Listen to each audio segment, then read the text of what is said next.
ETF index mutual funds నేర్చుకుని stock మార్కెట్లో రాణించాలనుకుంటున్నారా? వెంటనే ఈ నెంబర్కి కాల్ చేయండి.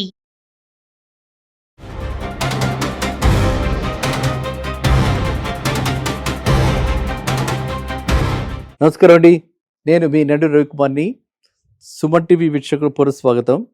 చాలామంది అడుగుతున్నారు, కొత్తగా ట్రంప్ ప్రవేశపెట్టబోతున్న గ్రీన్ కార్డ్ రిలేటెడ్ చేంజెస్ ఏంటి, గ్రీన్ కార్డులో ఎలాంటి చేంజెస్ రాబడబోతున్నాయి, ఎలాంటి చేంజెస్ వస్తాయి, దానివల్ల భారతీయులకి అంటే ఎక్కువగా అక్కడ గ్రీన్ కార్డ్ ఆస్పిరెంట్స్ అక్కడ ఉన్నవాళ్ళు మనవాళ్ళు కాబట్టి ఆల్రెడీ H1B వీసా హోల్డర్స్ ఎప్పటి నుంచో అక్కడే ఉంటూ ఈ గ్రీన్ కార్డు లేక సతమతమవుతున్నారు కాబట్టి వీళ్ళెంతో ఉత్సాహంగా చాలామంది అడుగుతున్నారు. వీటిల్లో ఏంటంటే రకరకాలుగా ఇప్పుడు చాలా చేంజెస్ రాబోతున్నాయండి. ఆ చేంజెస్ ఇంకా ప్రపోజ్డ్ చేంజెస్, ఇంకా పూర్తిగా మనకి క్లారిటీ రాలేదు. అయినప్పటికీ వారు ఏం చేయబోతున్నారు, ఇది ఎంత సంతోషకరమైన వార్త అన్నది మీ అందరికీ కూడా చెప్తా. అంటే ఏంటంటే adjustment of status form I-485 అంటారు. అది దాన్ని ఇవ్వటానికి ఎలిజిబిలిటీ అన్నీ ఉంటే అది ఇవ్వటానికి ఇమ్మిగ్రేషన్ ఆఫీసర్స్ అందరికీ కూడా మోర్ కాంపిటెన్స్ ఇచ్చి కొంచెం లిబరల్గా అక్కడ ఉండటానికి వీళ్ళకి అవకాశం కలగజేస్తున్నారు.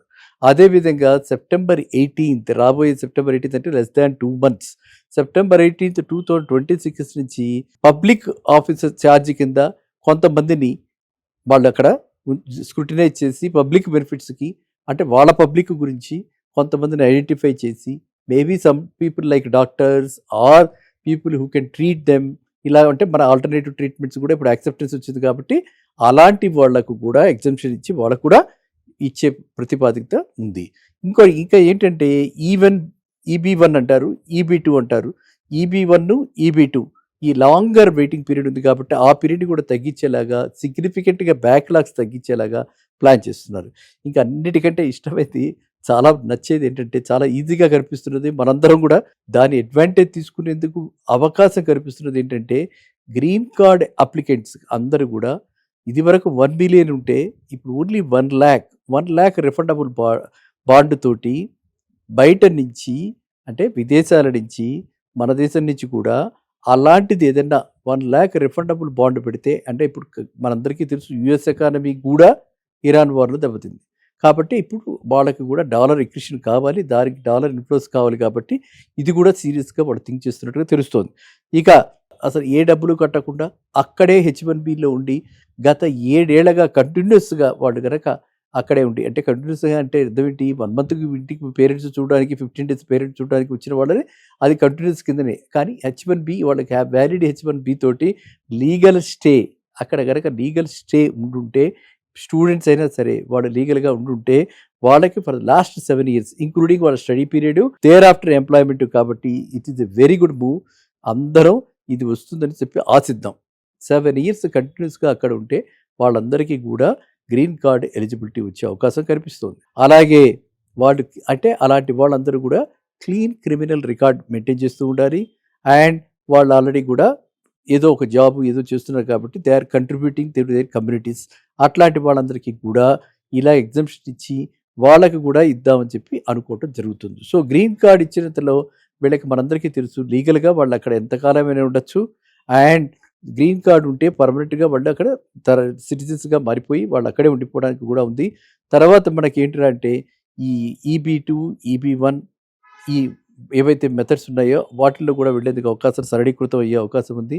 కాబట్టి అందరూ కూడా ప్రతి వాళ్ళు కూడా పర్టికులర్లీ మన పిల్లలు చాలామంది అక్కడ అబ్రాడ్లో ఉన్నారు, వాళ్ళ గ్రీన్ కార్డ్ రాక మనం సతమతమవుతున్న ఈ రోజుల్లో ఇలాంటి ప్రతిపాదనని మనం అందరం కూడా హర్షిద్దాం. ఇది US కాంగ్రెస్. ఓకే, US కాంగ్రెస్లో ఈ బిల్లు ప్రవేశపెడతారు. ఈ బిల్లు ప్రవేశపెడితే ఇది ఆమోదం పొందుతుంది, మెజారిటీ వస్తుందని కూడా ఆశిద్దాం. సో అందువల్ల ఏంటంటే ఇది చాలా చక్కటి శుభవార్త. ఈ గతంలో మనకి ఎప్పుడైతే అంటే 50 years బ్యాక్ వెళ్ళిన వాళ్ళందరికీ ఆటోమేటిక్గా గ్రీన్ కార్డ్ వచ్చింది. ఆ రోజుల్లో ప్రొఫెషనల్స్ అందరికీ కూడా అంత వెల్కమింగ్గా ఉన్నటువంటి ఈ అమెరికా ఇప్పుడు ఇలా అయిపోయింది కాబట్టి ఇప్పుడు ఇలాంటి సరళీకృతమైనటువంటివి ఏవైతే చర్యలు చేపడుతున్నారో దీని అంతా మనం హర్షిద్దాం. సో ఇప్పుడు రివైజ్ చేస్తున్నారు. లాస్ట్ 45 yearsగా రివైజ్ కాంది అంటే సమ్వేర్ ఇన్ 78, 80s ఆ టైంలో అప్పుడు లా ప్రకారంగా అప్పుడు గ్రీన్ కార్డ్స్ ఇవ్వటం జరిగింది. అలా అంటే ఆ బేసిస్లో ఇప్పుడు గ్రీన్ కార్డ్ రావాలంటే కొన్ని పర్టికులర్లీ అంటే ఏంటంటే స్పెషల్ కేటగిరీస్ కాకుండా మిగతా వాళ్ళకి మన సాఫ్ట్వేర్ పిల్లలకి గ్రీన్ కార్డు రావాలి అంటే కనీసంలో 30-40 ఇయర్స్ పట్టినా కూడా ఆశ్చర్యపోకర్లా. అలాంటిది ఇది వస్తే గనక 7 ఇయర్స్‌లోనే కంటిన్యూయస్‌గా వాడు 7 ఇయర్స్‌లో ఉండి క్రిమినల్‌గా ట్రాక్ రికార్డ్ క్లీన్‌గా ఉండి ఏ ఇటువంటి చార్జెస్ వాళ్ళకి అగెనిస్ట్‌గా లేకపోతే వాళ్ళు లీగల్‌గా అక్కడ ఉంటే వాళ్ళు అక్కడ కమ్యూనిటీకి ఎలాగో సర్వ్ చేస్తున్నారు కమ్యూనిటీకి. ఏ కంపెనీలో చేస్తున్నా ఆ కమ్యూనిటీకి సర్వ్ చేసినట్టే. అలా గనక వాళ్ళు చేస్తూ ఉంటే వాళ్ళందరికీ కూడా చక్కగా ఈ మెథడ్‌లో గ్రీన్ కార్డ్ వచ్చే అవకాశం ఉంది. ఇంతకంటే మనకు ఆనందమైనటువంటి విషయం ఏముంది చెప్పండి.